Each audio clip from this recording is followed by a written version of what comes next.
Hello, assholes. So, I've been asked to explain the difference between high art and low art.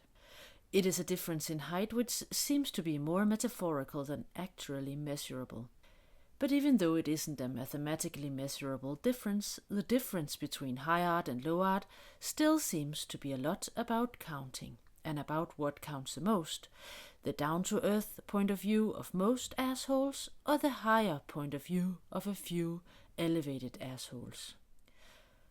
Most assholes will probably be of the opinion that it is the point of view of the many assholes that should count the most. They may also argue that such are the ways of a democracy.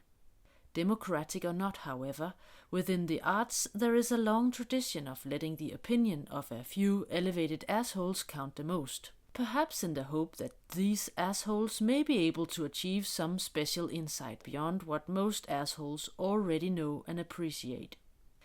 If you invite a lot of assholes to your art show, therefore, and only a few of them like it, it may not necessarily mean that you have made bad art. In fact, it may even be a bit dubious if too many assholes seem to like it. If too many assholes find your art immediately appealing, it may indicate that it has been produced with too much regard for the point of view of most assholes, and thus without an eye for this special or higher point of view. But sometimes most assholes seem to feel that the special insights of the few elevated assholes is just so high in the sky that it is forever beyond them.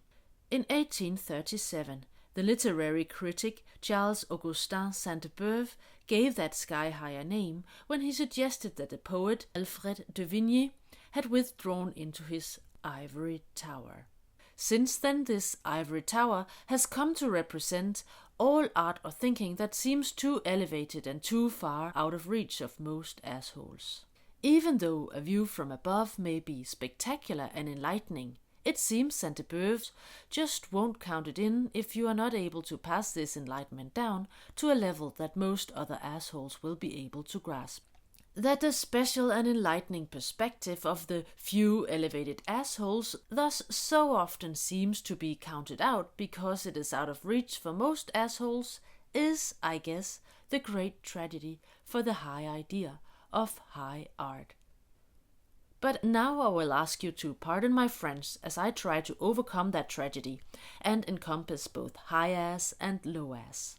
I will do that by reading a passage from the diary of the high-minded Alfred de Vigny, a passage that I find particularly down to earth. In this passage, de Vigny takes a desperate measure of the ground below and tries to look beyond ordinary mathematics of high ass and low ass in order to calculate something that may instead count for all assholes. So, on the 20th of August 1830, Vigny wrote in his diary that le jour où il n'y aura plus, parmi les hommes, ni enthousiasme, ni amour, ni adoration, ni dévouement, creusons la terre jusqu'à son centre. Mettons-y 500 milliards de barils de poutre et qu'elle éclate en pièces comme une bombe au milieu du firmament.